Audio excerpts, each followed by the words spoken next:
द्वारका जिले के थाना छावला के अंतर्गत आने वाले दीनपुर इलाके में जहां आरएसएफ जिम के संचालकों द्वारा एक महिला के साथ न सिर्फ बदतमीजी की गई बल्कि सारी हदें पार करते हुए महिला को गैंगरेप करने की धमकियां दी गई। वहीं जब पीड़ित महिला और उसके पति ने उनकी हरकतों का विरोध किया तब फोन पर न जाने उन्हें गालियां कितनी प्रकार की दी गई, बल्कि बेहद ही अश्लील कमेंट पास भी उनको किए गए, जिनकी रिकॉर्डिंग पीड़ित पक्ष ने थाने में पेश की।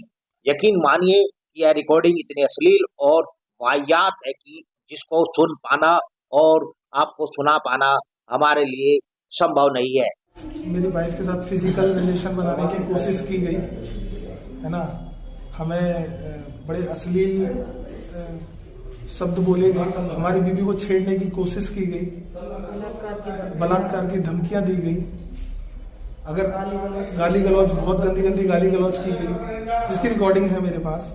जी एफआईआर हमारी हो चुकी है, लेकिन बहुत स्लो काम कर रही है दिल्ली पुलिस। जैसे कि होना चाहिए उस तरीके से हमारे साथ काम नहीं हो रहा है। हमें मतलब उम्मीद नहीं है कि हमें न्याय मिलेगा, क्योंकि पुलिस वाले भी प्रेशर बना रहे हैं कि आप ना समझौता कर लो। अदर हमें लोगों से भी यही धमकियां मिल रही हैं कि आप समझौता कर लो, ज्यादा अच्छा रहेगा, इसमें केस में होना कुछ नहीं है, आप अपनी इज्जत उछलवा रहे हो और कुछ नहीं हो रहा है। लोग आपके पास कैसे कैसे कमेंट कर रहे हैं, तो उससे हमें बहुत ज्यादा हर्ट किया जा रहा है। हम मतलब फिजिकली और मेंटली दोनों तरीके से हरास हो रहे हैं। उन लोगों ने तो जो किया है वो किया है, लेकिन पुलिस वाले भी कम नहीं है, वो हमें हर तरीके से यही मिल रहा है कि आप समझौता कर लो। जो मनीष यादव है वो यहाँ मटियाला विधानसभा के जो एमएलए हैं मिस्टर गुलाब सिंह यादव, उनका जमाई बताता है सबको और उन्हीं के नाम को बदनाम करने की पूरी कोशिश करता है।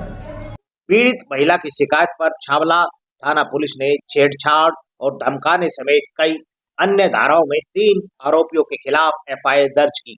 वहीं इस मामले में बेहद चौंकाने वाला पहलू यह है कि सभी आरोपी न सिर्फ रसूखदार परिवारों से आते हैं, जबकि वो ना जमाई है ना कोई है। उसके भाई के लिए उसकी भांजी ब्याही हुई है और पूरे क्षेत्र में, पूरे माहौल में अफवाह फैलाई हुई है कि मैं गुलाब सिंह यादव का जमाई हूँ, जबकि गुलाब सिंह यादव से कोई लेना देना नहीं है उसका।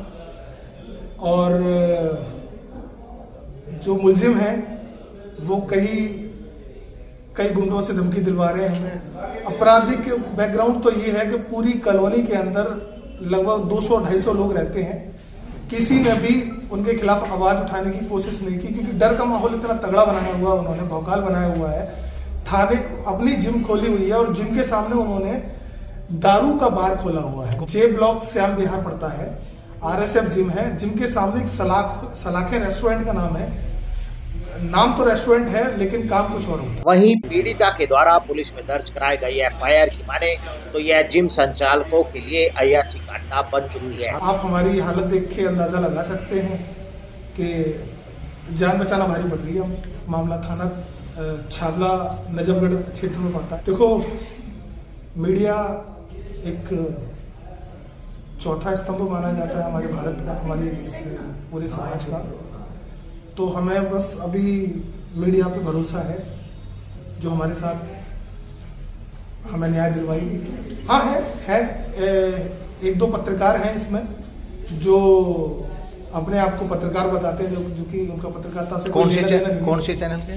वो CNN करके कोई चैनल है, ओमपाल है, जिनका कोई पत्रकारिता से लेना देना नहीं है, लेकिन अपने आप का ढिढोरा बनाया हुआ उन्होंने कि मैं पत्रकार हूँ। और पैसे लेके वो किसी की भी गलत न्यूज़ को सच दिखाने की कोशिश करते हैं। उनके साथ एक मैडम है, एक और कोई पत्रकार है, उनका नाम शायद मुझे पता नहीं है। तो ये लोगों का एक टारगेट रहता है कि मुलजिम के पास जाते हैं और उससे बोलते हैं कि हम तेरी खबर बना के और हम चला देंगे, हमें कुछ पैसे चाहिए होंगे इसके लिए, तो तेरे अगेंस्ट भी और जो भी खड़ा है तेरी तरफ से हम फाइट करेंगे, और उनसे पैसा लेके और झूठी खबर चलाते हैं। तो मेरे साथ भी ऐसा हुआ है।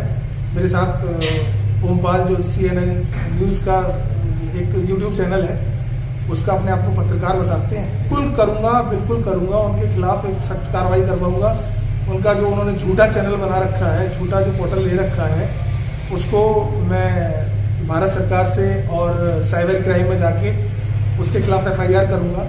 मेरे पास FIR की कॉपी है और ये जब FIR हो ही चुकी है, सारी चीज़ हो चुकी है, मामला माननीय न्यायालय में है, ठीक है, तो वो करेंगे ना वेरीफाई। आपको ओमपाल जी कौन होते हैं वेरीफाई करने वाले? आप जस्टिस नहीं हो सकते ना, आप पैसा लेके जस्टिस बनोगे। पता नहीं न्याय होगा नहीं होगा, न्याय की तो पता नहीं, पर हमें अपने न्यायालय को पूरा भरोसा है कि जब मामला कोर्ट में गया है तो सारा का सब न्याय ही होगा। एंड जो पत्रकार की बात कर रहे हैं उनके साथ में जो मैडम थी, उन्होंने उस दिन जिस दिन हमने FIR करवाई थी तो उन्होंने उस दिन भी हमें पकड़ा था और हमें साइड में लेके भी गई थी, हमें बहुत प्रेशराइज किया कि आप ना समझौता कर लो, ये मेरे रिश्तेदार लगते हैं जो लड़के हैं और ये ऐसा कुछ नहीं होता है और तुम अपनी इज्जत क्यों छलवा रहे हो। इनफैक्ट उन्होंने मुझे अपना नंबर भी दिया और मुझे बोला कि अगर आप चाहो तो मुझसे बाद में बात कर सकती हूँ, मैं तुम्हारा जो है साइड में ले जाके और वो करवा दूंगी, आप मुझसे कभी भी मिल सकते हो। बिल्कुल इसी बात का तो अफसोस है कि सच कहते हैं लोग कि महिला ही महिला की दुश्मन है, और उन्होंने बिल्कुल इस बात को साक्षात करके दिखाया है, क्योंकि वो मेरे खिलाफ बयान दे रही है जबकि वो मुझे ठीक से जानती भी नहीं है। उन्होंने उसी जो दूसरे साइड के वीडियो है उसमें साफ तौर से कह रखा है उन्होंने कि मतलब ये सब कुछ हमारे साथ में जो है ये सब हम ड्रामा कर रहे हैं। एक औरत होके औरत कैसे कह सकती है जबकि वो मुझे कुछ जानती भी नहीं है, मैं तो उनसे फर्स्ट टाइम मिली थी, तब भी उन्होंने मेरे खिलाफ इतना कुछ बोल दिया। सब पैसों लेके बोला, पैसों का खेल है, ये पैसा लिया उन्होंने और तब। और वो मुझे भी कह रही थी कि इसमें कुछ नहीं होने वाला, ये पत्रकार हैं, ये कुछ नहीं करेंगे आपके साथ में, आपको अकेले ही फैसला लेना है, आप अकेले सोच के मुझे बताओ। धमकी तो हमें आ रही है लेकिन इनडायरेक्टली आ रही है, डायरेक्ट कोई धमकी नहीं है। सिर्फ 3 दिन में उड़ा देंगे, कुछ नहीं कर पाओगे और देखते हैं इतने लोग खड़े कर देंगे। और उस जो दूसरी साइड की जो वीडियो चली थी उसमें जितने भी लोग थे ना वो सारे उन्हीं के रिश्तेदार थे, और इनफैक्ट जिन्होंने कमेंट भी कर रखे हैं वो सारे के सारे उसी के रिश्तेदार हैं, अदर नॉन कोई भी बंदा नहीं है। हम दिल्ली पुलिस से यही गुजारिश करेंगे कि बस हमारे साथ में न्याय हो और प्लीज हमारे बीच में कोई ऐसे रोड़े में अटकाया जाए कि इन क्रिमिनलों के साथ तो बिल्कुल भी ना दिया जाए। आज मेरे साथ हो सकता है कल किसी और के साथ हो। अच्छा, मुकदमा दर्ज हो गया, पुलिस ने अभी तक कोई गिरफ्तारी की है नहीं की है? बिल्कुल कोई गिरफ्तारी नहीं हुई है इस मामले में। बस कोई दबिश हो पुलिस की तरफ से? नहीं, कुछ भी नहीं, बस उन्हें कॉल करके बुलाया गया था और हमारे आने के बाद छोड़ दिया। पुलिस ने कहा कि इस मामले में कोई गिरफ्तारी बनती ही नहीं। हम बैठे हुए थे थाने में, तब तक उनको बिठा के रखा और कोई भी उनके खिलाफ मतलब उनको अरेस्ट नहीं किया, अरेस्ट फर्द नहीं बनाई उनकी, और ना कोई उनका चालान किया। FIR तो बिल्कुल ठीक है, FIR तो बिल्कुल ठीक है, लेकिन सबसे बड़ा दुख तो इसी बात का है कि इतनी संगीन धारा लगने के बाद में इतने खूंखार आतंकवादी को थाने से ही बेल मिल जाती है। क्या यही न्याय है हमारी भारत सरकार का? ऐसा तो नहीं होना चाहिए। अब इस मामले में आपके लिए आपके साथ सदैव और शांति, न्याय और सुरक्षा के दावे करने वाली दिल्ली पुलिस से अपेक्षा रहेगी कि वह पीड़िता को जल्द ही न्याय दिलाने के लिए प्रयास करे।